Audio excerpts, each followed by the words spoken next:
Sayyidina Utsman bin Affan radhiyallahu anhu adalah salah satu sahabat Nabi Muhammad yang terkenal bukan hanya karena kesalehan dan kelembutannya, tetapi juga karena kekayaan yang luar biasa.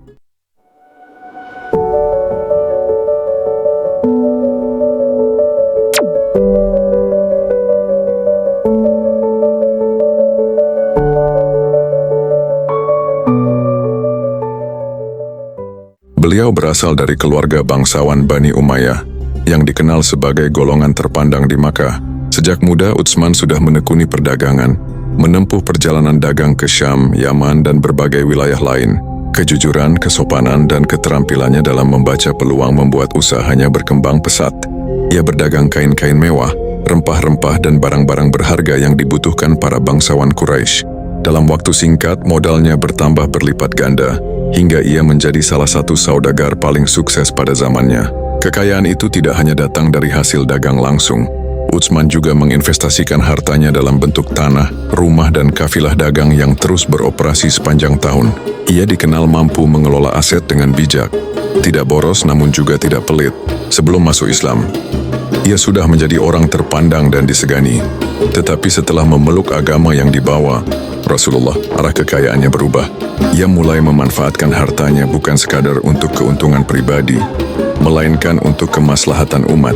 Salah satu contoh terkenal adalah ketika ia membeli sumur milik seorang Yahudi di Madinah. Sumur itu menjadi sumber air utama bagi warga. Tetapi si pemilik sebelumnya menjual air dengan harga mahal. Utsman membeli sumur tersebut dengan harga tinggi, lalu mewakafkannya untuk kaum muslimin agar airnya bisa diambil gratis oleh siapapun. Kedermawanan Utsman tidak berhenti di situ. Dalam Perang Tabuk, ketika pasukan muslim membutuhkan logistik besar-besaran untuk menghadapi ancaman dari utara, beliau menyumbangkan 1000 ekor unta lengkap dengan pelana dan perbekalannya, serta ratusan dinar emas. Rasulullah sampai bersabda bahwa setelah hari itu, apapun yang dilakukan Utsman tidak akan membahayakan dirinya. Begitu besarnya pengorbanan itu, para sahabat menjulukinya sebagai pedagang surga, karena ia benar-benar menukar hartanya dengan balasan akhirat. Selain itu, Utsman juga membiayai perluasan Masjid Nabawi, membeli tanah di sekitarnya untuk menampung jamaah yang terus bertambah. Semua ini dilakukan dengan kesungguhan hati dan tanpa pamrih, menjadikan namanya selalu disebut dalam sejarah sebagai teladan kedermawanan. Bila kita mencoba membayangkan nilai kekayaannya dalam ukuran sekarang, maka kontribusinya dalam Perang Tabuk saja bisa bernilai miliaran rupiah. Apalagi jika digabungkan dengan aset tanah, properti, dan hasil perdagangan yang ia miliki. Namun yang membuatnya istimewa bukan sekadar jumlah hartanya, melainkan arah penggunaannya. Utsman membuktikan bahwa kekayaan dapat menjadi alat untuk menegakkan kebaikan dan membantu sesama. Harta yang ia miliki seolah menjadi amanah yang harus dikembalikan kepada Allah melalui sedekah, wakaf, dan pembiayaan proyek-proyek kemaslahatan umum. Kisah kekayaan Utsman bin Affan bukan hanya sejarah masa lalu, tetapi meninggalkan jejak yang panjang.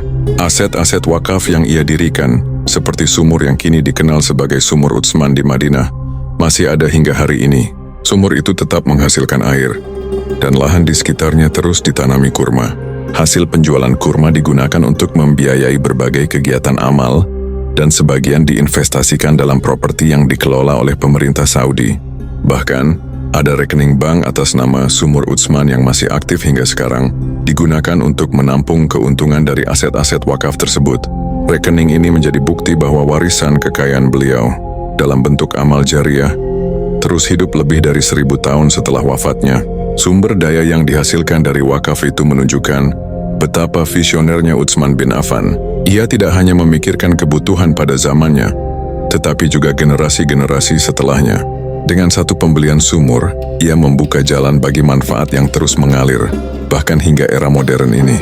Para pengelola wakaf di Madinah menjaga aset tersebut dengan rapi, memastikan hasilnya tetap menghidupi berbagai program sosial dan keagamaan. Kisah ini menjadi bukti bahwa kekayaan yang dikelola dengan niat tulus akan bertahan jauh lebih lama daripada harta yang hanya dihabiskan untuk kepentingan pribadi.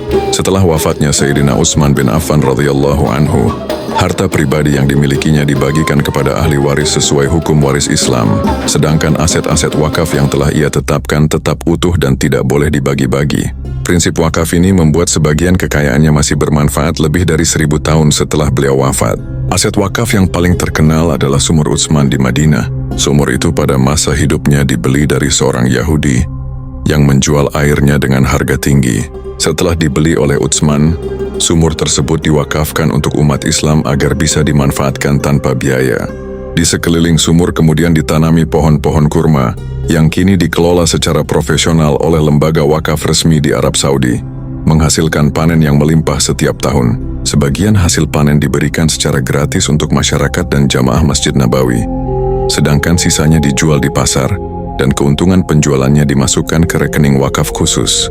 Rekening tersebut terdaftar secara resmi atas nama Sumur Utsman, dan uniknya nama pemilik rekening itu tetap Utsman bin Affan, meski beliau telah wafat berabad-abad lalu.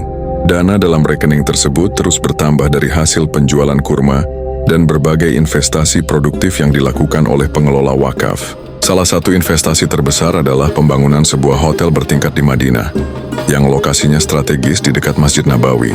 Keuntungan hotel ini seluruhnya dimasukkan kembali ke rekening wakaf dan digunakan untuk membiayai berbagai program amal seperti pemberian santunan kepada fakir miskin, pemeliharaan masjid, pembangunan sekolah, serta pendanaan kegiatan dakwah.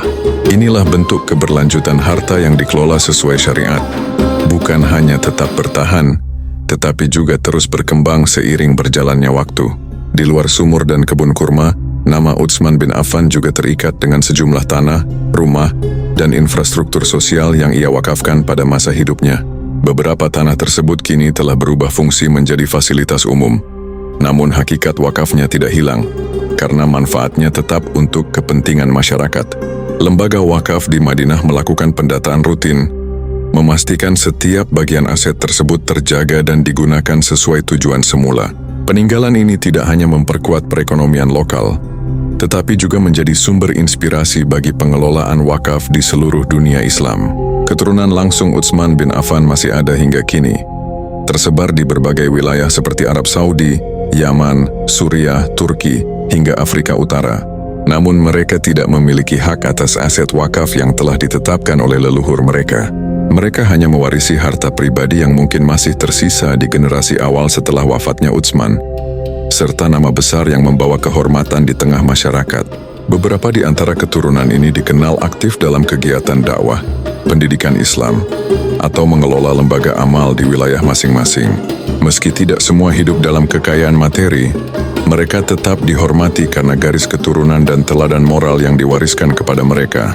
Di dunia modern, keberadaan aset wakaf Utsman sering dijadikan contoh nyata bahwa kekayaan yang dikelola dengan niat tulus dan strategi tepat dapat bertahan lintas generasi. Pemerintah Saudi bahkan menjadikan model pengelolaan sumur Utsman sebagai rujukan dalam membangun dan memelihara wakaf-wakaf lain. Sistem ini memungkinkan harta wakaf untuk berkembang melalui investasi yang halal, tanpa melanggar prinsip syariat, dan hasilnya terus mengalir untuk kemaslahatan umat. Inilah bukti bahwa konsep wakaf adalah perpaduan antara ibadah dan manajemen ekonomi yang visioner. Saat ini sumur Utsman dan kebun kurmanya menjadi salah satu destinasi bersejarah di Madinah yang banyak dikunjungi jamaah haji dan umrah.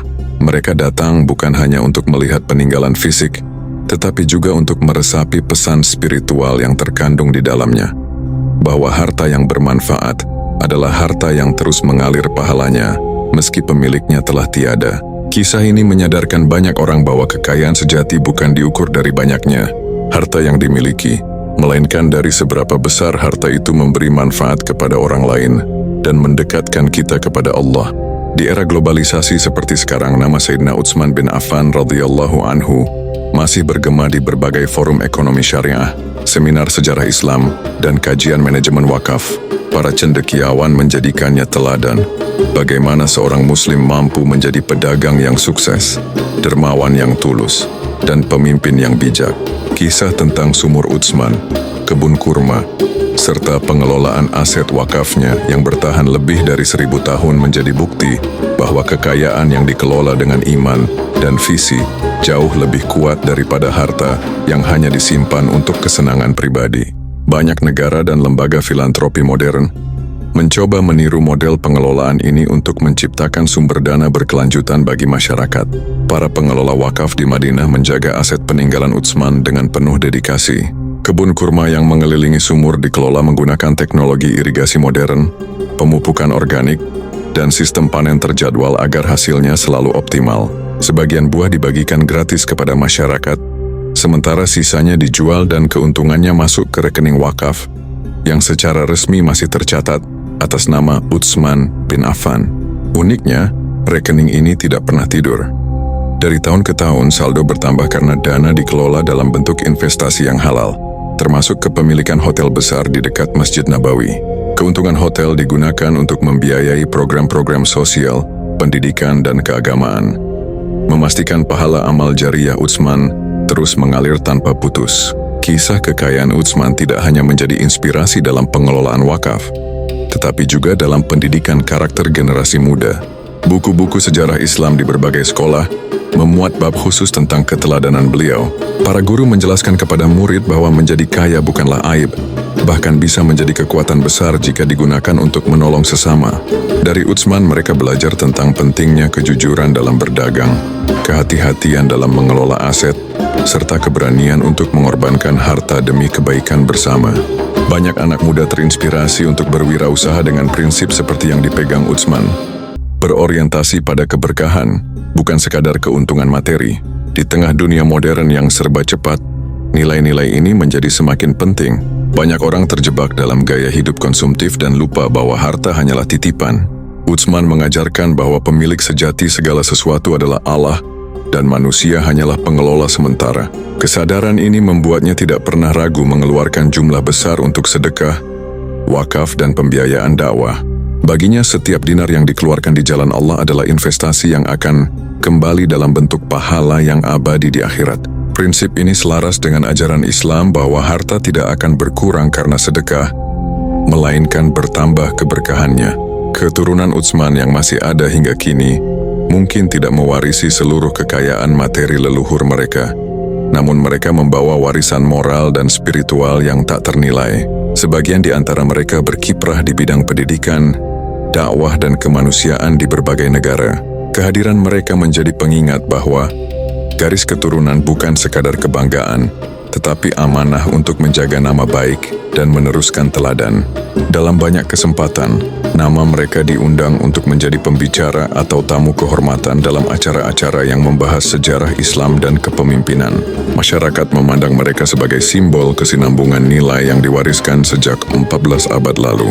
Sampai hari ini, aset wakaf Utsman bin Affan masih hidup dan berkembang, membiayai berbagai kegiatan sosial dan keagamaan di Madinah. Setiap tetes air dari sumur, setiap buah kurma dari kebun, setiap keuntungan dari hotel wakaf, semuanya menjadi saksi bisu ketulusan seorang sahabat Nabi dalam memanfaatkan kekayaan untuk kemaslahatan umat. Di tengah perubahan zaman dan tantangan ekonomi global, warisan ini menunjukkan bahwa prinsip kejujuran, kedermawanan, dan pengelolaan harta yang amanah akan selalu relevan dan tidak lekang oleh waktu.